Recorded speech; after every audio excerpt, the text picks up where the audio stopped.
प्रिय छात्रों, आज केमिस्ट्री में हम एक नए टॉपिक को देखेंगे जिसका नाम है हुंड्स रूल, हुंड का नियम। पहले आप पढ़ चुके हो कि परमाणु की कक्षाओं में इलेक्ट्रॉन का वितरण किस प्रकार होता है, the distribution of electrons in the orbits of the atom. तो एन एटम में हम ये देख चुके हैं कि परमाणु की कक्षाओं में इलेक्ट्रॉन्स का जो वितरण है वो ऑफ-बाउ नियम के अनुसार होता है।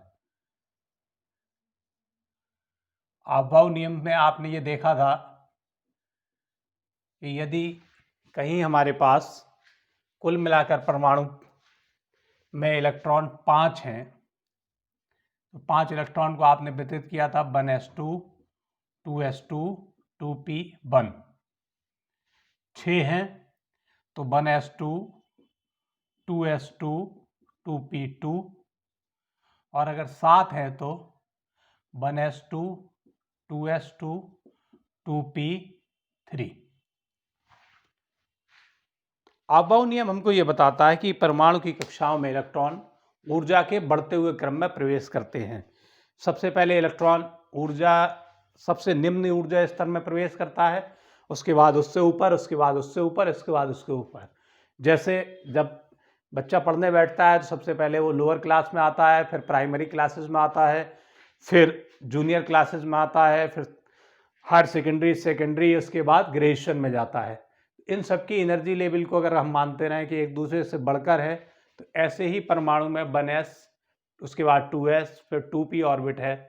तो इन उपकोष में इलेक्ट्रॉन जब भरते हैं तो ऊर्जा के बढ़ते हुए क्रम में भरते हैं।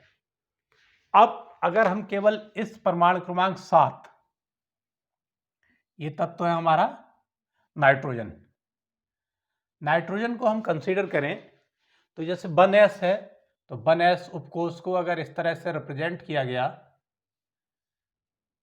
तो आपने उसमें पहला इलेक्ट्रॉन इस स्पिन के साथ, दूसरा इलेक्ट्रॉन इस स्पिन के साथ, तो ये 1s2 हो गया। 2s को आपने रिप्रेजेंट किया तो 2s में भी 2 इलेक्ट्रॉन हैं, तो पहला स्पिन, दूसरा एंटी स्पिन। अब प्रश्न आता है 2p, जिसमें 3 ऑर्बिटल होते हैं। 2p में, p उपकोष में 3 ऑर्बिटल होते हैं, px, py और pz। अब यहां 3 इलेक्ट्रॉन हमारे पास हैं। इन 3 इलेक्ट्रॉन्स को इस प्रकार भरा जा सकता है, पहला, दूसरा और तीसरा, या इन इलेक्ट्रॉन्स को इन्हीं उपकोष में इस प्रकार भरा जा सकता है, पहला, दूसरा और तीसरा। इन दोनों में इलेक्ट्रॉन के वितरण में कौन सा नियम सही है, यही हमको हुंड का नियम बताता है या हुंड का नियम व्यक्त करता है। हुंड के नियम के अनुसार ये प्रक्रिया गलत है और ये प्रक्रिया सही है। इस नियम को व्यक्त करने के लिए हुंड ने कुछ नियम दिया। उस नियम से पहले हम सामान्य जीवन की जरा बात करें कि हम लोग यदि 2 या 3 लोग हैं, ये सपोज कीजिए 3 लोग हैं और किसी बिल्कुल खाली बस में चढ़ते हैं और ये तीनों लोग एक दूसरे से परिचित नहीं हैं, तो बेसिक टेंडेंसी ऑफ ह्यूमंस क्या है, जब उसमें चढ़ेंगे तो वो सामान्यतः जो सीट खाली होगी उस सीट पर एक एक जाकर बैठ जाता है, और जब कोई चौथा आता है, अगर मान लो 3 सीट हैं तो वो तीनों एक एक करके बैठ जाएंगे। सामान्यतः ये होता है एक इस पर, एक इस पर, एक इस पर। चौथा व्यक्ति आता है तो वो प्रयास करते हैं कि ये हमारे साथ ना बैठे, हमारे साथ ना बैठे, हमारे साथ ना बैठे। तो यही चीज़ हुंड के नियम ने बताई। हुंड के नियम ने ये कहा, जहाँ तक संभव हो परमाणु के उपकोषों में इलेक्ट्रॉन अयुग्मित रहते हैं।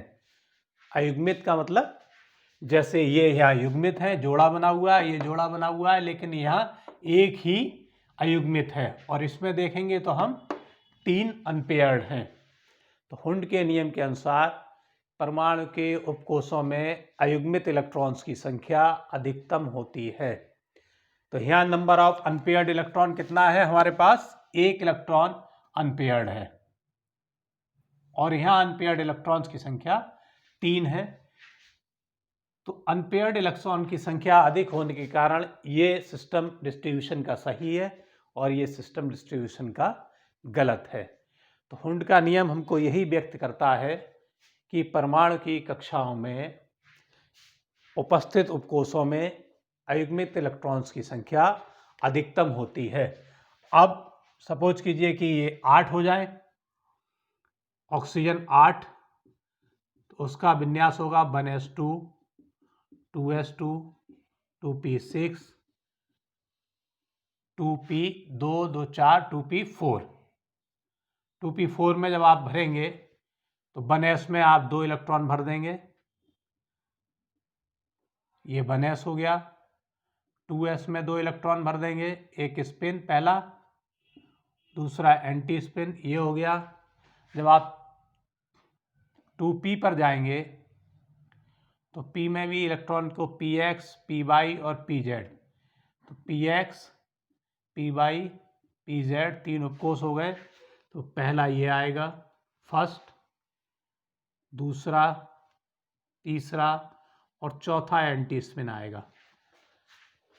तो पहला, दूसरा, तीसरा, चौथा, अगर और होता तो पांचवा, और होता तो छठा। अब सपोज कीजिए कहीं आ रहा है किसी का उपकोष में, एग्जाम्पल है फॉर D7, तो कहीं D7 है तो D7 में हम D में जानते हैं कि D उपकोष में हमारे पास 5 ऑर्बिटल होते हैं।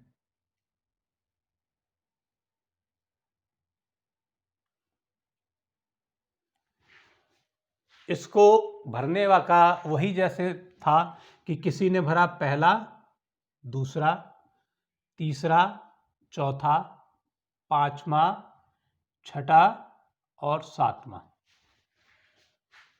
दूसरे ने, जो छात्र इस चीज को जानता था हुंड के नियम को, उसने हुंड के नियम को अप्लाई किया और हुंड के नियम को अप्लाई करके उसने भरा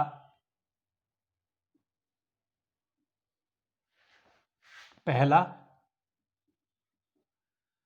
दूसरा, तीसरा, चौथा, पांचवा, छठा और सातवां।